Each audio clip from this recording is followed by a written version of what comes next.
Hey y'all, what's up? It's your girl, the Benji B. What you watching on TV?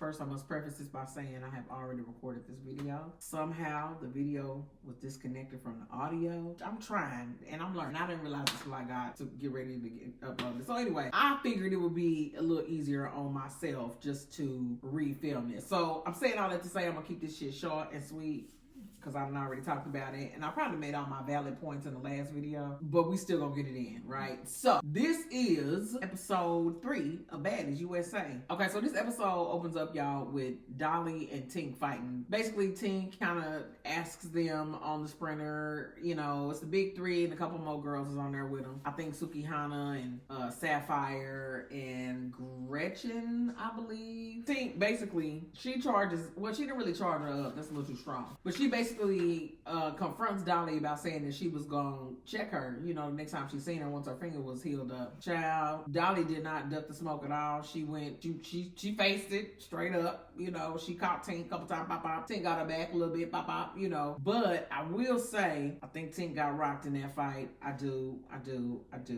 In fact, they're gonna get to the house very soon that they're gonna be staying in DC. And we're gonna talk a little bit more about how that ended up. The next scene has us with the other sprinter of girls. They get there, they pull up, and Natalie is waiting for them at the entrance point. So everybody's kind of surprised. I think they was all surprised to see Natalie because they had just got this whole speech about how, you know, she may or may not be around and all this kind of shit. Well, child, she was around for them getting there to that big old mansion that they walked into. So I must make this point again. I have to do it. I am so impressed with Zeus and this budget that they have for these accommodations. I mean, they never really put them nowhere too shabby anyway. Like, this house looked like some shit that you see on a 1980s drama soap opera primetime special or some shit. So they get to the house, everybody's taken back because, you know, if they've been there more than one time, which most of these girls are returners. So yeah, everybody was kind of like, damn, you know. They get to the house, they walk around a little bit. A cute moment was when Cold Killer dared Dolly to jump into the pool. She said she would give her $500 to jump into the pool. She did say she would give her the money, but I think she wasn't expecting to. She felt like she was just playing, but shit, Davey took up on the offer. I hope that girl see that money. If she did that, she got on in that water. Now this is where the second sprinter gets to the house. Now this is the actual sprinter that Dolly, Tink, and, you know, all them folks was on together. Of course, they get off. They greet Nat again. They surprised. They're like, what? You know, she's there. They get off the sprinter. Dolly and Tink go right back into it. They get them 2 rounds when they touch ground, right? So, I don't know if it's this baby that Tinka just had. This ain't the Tink I remember. Like, Tink is a heavy hitter. You know what I'm saying? Tink is up there. She's one of my favorite all-stars. You know, if I'm honest, it's between her, Tasiki. I told y'all I really do. I love me some Lex. I do. I'm a Lex fan. But, like, I would say Tinka was up there for me. She still is, really. I mean, she just now getting back in the house and she done had a baby and shit. So, you know, she's still one of my favorites. You know, I don't know why. I just like her. But Dolly rocked her ass. You know what I'm saying? And I was so disappointed. My feelings was hurt. I was like, Tink, you okay? They did their little rounds a couple times. As they're talking on that second round, Summer decided to insert herself. Everybody knows Summer is a big blabbermouth. Insert expletive here. She decides that she wants to give her little input, and everybody around is kind of just like, nah, chill, they got it. I think they thought they scrapped it a little bit, but I really tell you the truth, I don't feel like Dolly really had no whole bunch against Tinka. I think she just did that shit because she said she would, even if she didn't really want to. She was just like, shit, fucking now I got to. So she did, you know what I mean? But it don't even feel like Tinka and Dolly just really beefing real hard or nothing. That felt like one of them forced fights, like they just did that shit just for the cameras, you know. So they cool, they all right, you know what I mean? Like, they come off like everything squared away. They got that out their system, they good, but here comes Summer and her big ass mouth. Girl, if you don't sit your megalodon tongue ass down somewhere, I have a special, you know what? I'm not gonna say I dislike Summer, because I'm actually concerned about Summer. I think something wrong with her. Yeah. I think something wrong with her. I feel better as a mature adult believing that she's slow than just believing that's who she actually is. Because if it's who she actually is, she's a piece of shit. So anyway, they calm her down or move her out the way. So by now the 2 sprinters or girls are here. I think they're still waiting on Tasiki and Biggie and them to show up. They didn't make it just yet. But so the 2 sprinters get there. All the girls meet in the backyard, and Natalie just kind of catching them up to speed. And she confirmed that she'll kind of be in and out because she's been like overwhelmed with getting into it with the girls on the show and having to manage everybody out attitudes and temperaments and shit. And then she did reveal too that she actually had chains for the BCG girls, which I thought that was cute. I wish I could have seen them get their chains. We probably gonna see that on some upcoming episodes, I imagine. So she talks about that a little bit. We get our third announcement that Scotty is expecting 1, 2, and 3. We know Scotty is expecting. This is the third time y'all have talked about it. I really hope for Scotty's sake that she has gone beyond her first trimester. Because I know it's like an old wise tale. You know, a lot can happen in the first trimester. And I'm happy for her if she's happy and if she's cool with the get down. I'm concerned for her, but that's on a lady level and that has nothing to do with nothing. So we're going to leave this out of there. My personal opinion on life choices and shit, you know, like it don't fucking matter no way. I hope she's straight though, you know. And then like, I would not be making that announcement if I was only like a month or so pregnant, because she's just really not showing at all, which might not mean anything. Some people, you know, everybody carry different, but I'm just like, why do y'all keep beating this shit in the ground? It got me feeling paranoid, like it's not real. Like, are y'all just saying this so that Lex will stop attacking her at every turn? I guess that could be possible. I don't think it's likely. You know, I believe if she says she's pregnant, she's probably pregnant. You know what? I bet we're gonna talk about that shit next episode. Episode 4, somebody gonna find a way to bring that shit up again. I can feel that. Now, after Natalie do her little address toward the girls or whatever, you know, by this time, both sprinters have converged on the house, right? And so, Tink is there, now Cold Killer's there. Cold Killer's still in her feelings about how Tinker stole her song. I honestly believe that Tinker might have stole that song, because Cold Killer is just not letting up on it. And Tink's reaction is kind of like, shit, bitch, and she's like, so? I mean, to be fair, you know, I guess that's how they work in the music industry. People take beats and sell songs and shit, and whoever is popping is the one that's popping, and that's the one that everybody knows. Me personally, that's the one that I know is the one from Tinkerbella, you know what I'm saying? So then there's that. But Cold Killer's still feeling some kind of way about it, and I think she might be justified in her little feelings over that shit. You know, they want to rehash their little issue. By now, Tinker eye fucked up. She really ain't feeling it, but you know, she ain't gonna duck it. So she kind of, they square up. They squared up for what had to be 20 fucking minutes. Like, I ain't never seen nobody take that long to squabble. Usually after that second minute, ain't nobody swinging or nothing. Like, we all know, don't nobody want to fight. Everyone goes home. You know what I'm saying? But they squared up for, I don't know how long. They squared up so long that Suki and Sapphire was making fun of them, and they was doing a little salsa dance. And that really is what that shit was looking like. I mean, they squared from the backyard to the patio area, close to the pool. I was scared somebody was going to trip and slip their ass in that water. Like, it just was, I was like, okay, well, whatever. So they did their little dance or whatever. Actually, that comes a little bit later. No, before that, Mariah, Biggie, Tasiki, and Anna show up. This is how Tink and Cold Killer even get back into it. Because when they're coming in, when those four are coming in, you got Big Gum Ass Summer in the background screaming at them, talking about boo or some shit. And so her and Mariah start kind of going back and forth. And then Tasiki kind of approaches Summer, because I guess they got some online internet beef that's been going on. Some kind of shit that's going on where Summer been commenting or having opinions about the situation with Krishan and some of the shit that Krishan said Tasiki did. Like, I don't know if y'all seen the last season when she made them allegations about them childhood trysts that they was having or supposed to been having. I don't know.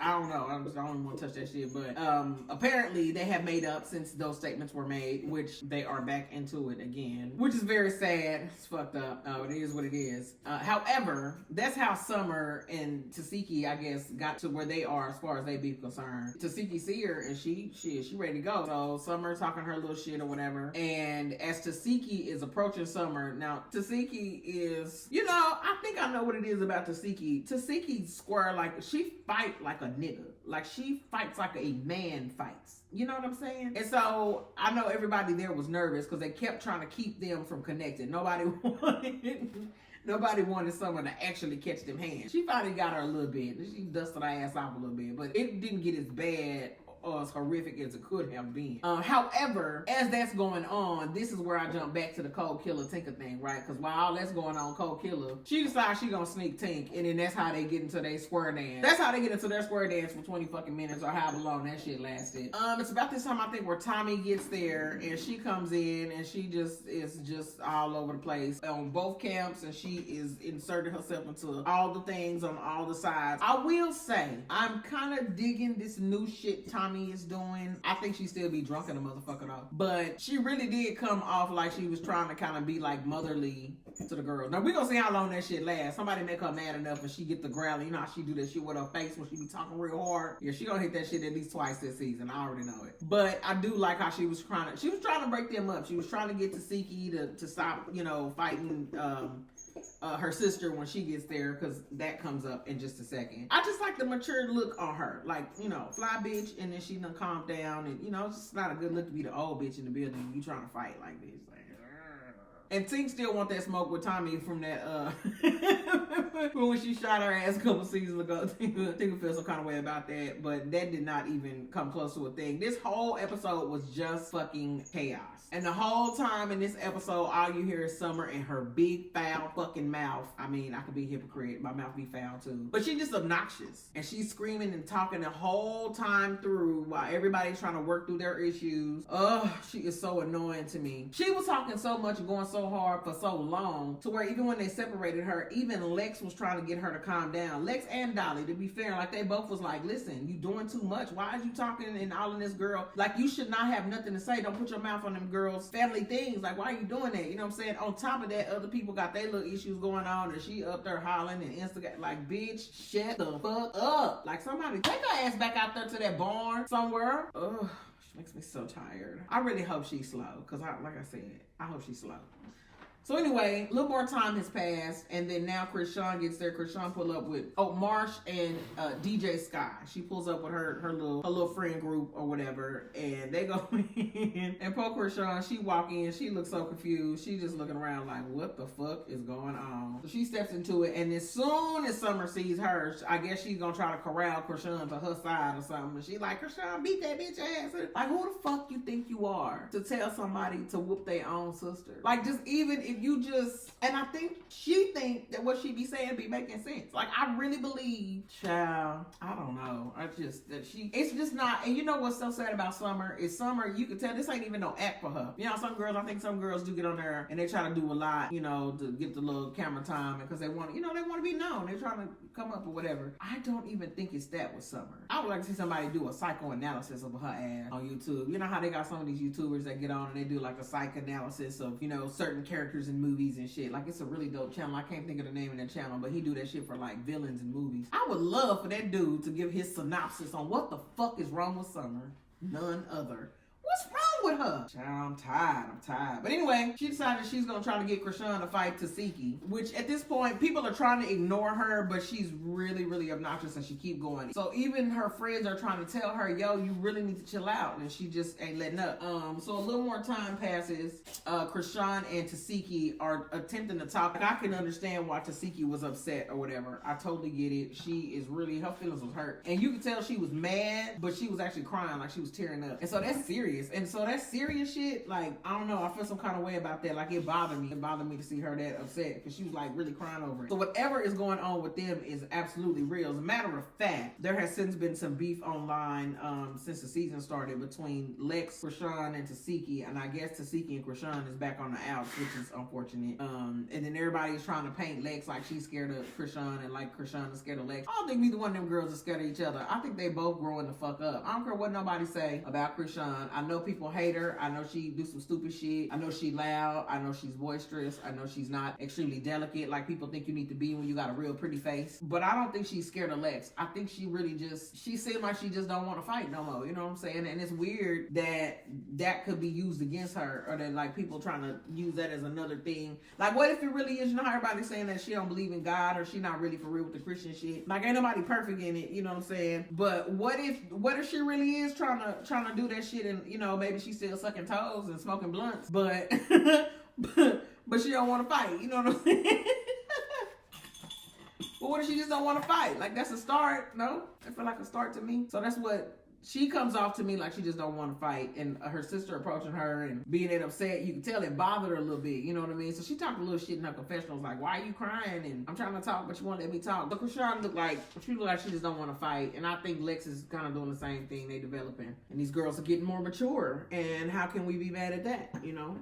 that's pretty much the size of it. I think the height of all of the madness, because it was fucking madness. I don't understand how Tasiki and Rolly and them, like, yo, like this shit, number one, these seasons are not like they used to be. And, you know, they are getting older and shit. I don't know how they can stand it. It's like huge bundles. I got to say, I don't understand why there was so many motherfucking people there. They had like 80 motherfuckers in the backyard. It was like, I don't know, maybe 30 people just part of the crew. Then you got the baddies, and then the baddies be bringing extra folks and shit. Then you got all the 30 security guards. Like, it just so, like, I can't, my anxiety can't handle them kind of crowded spaces. You know what I'm saying? So, I mean, I don't do well in grocery stores, let alone the backyard with all them people. And then you got some that come to fight and screaming and dragging and shit. Like, man, this baddie shit is a trip. I think really what I'm holding out for is I want more information on, also with Lex. So Lex was really in it. I think Dolly tried to calm down Summer a little bit. She kind of, you know, she was just like, girl, she didn't really do too much. She did try to talk her down and tell her to be quiet a few times, more than a few times. But Lex was really feeling some kind of way because Lex was like, yo, I'm trying to have your back and you not listening to me. And as a matter of fact, Summer was getting a little hostile. Like she was saying like, fuck you. And you know, it was a lot. So that's what I'm saying. Like maybe the mental health aspect of this shit should be relevant because Summer was doing a whole lot. Not even just to the bitches that she's supposed to not be cool with. Like you handle your homegirl like that, like your tightest homegirl that's in the crib. Like it was getting fucked up. But they actually had a real emotional exchange. Once Summer was kind of pushed into the house, finally Rolly lost her cool, trying to get her to shut the fuck up, so she pushes her all the way in the house. They get her in the house, she's sequestered to a room, and then this gives Tasiki and Krishan a minute to talk. Lex went in there to check on her, and Summer like flipped it because she wasn't fighting for her or something, and Lex was like, bitch, what are you talking about? Like I'm trying to... So the stories that I'm really gonna be trying to follow this season, I think, is gonna be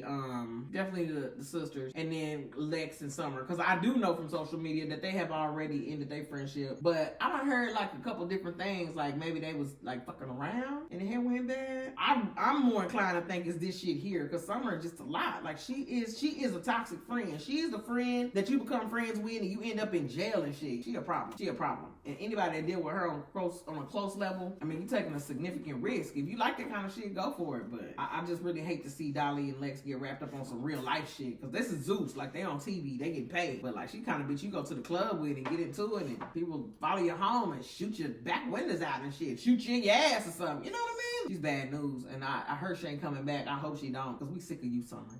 Like real talk, we sick of you. Anyway, I'm tired. I wish I had more input to say or more flashy, clever, funny shit to say. But I'm tired as fuck. I already recorded this video and the audio was separated from the video. It was just a mess, y'all. So, but I did wanna make sure that I complete the video because it's important to me. I like it. So that's it for episode 3, Baddies USA. That's all I gotta say about that shit. It's your girl. I'm the Benji B. I'm gonna go find me something else to watch on TV. Bye.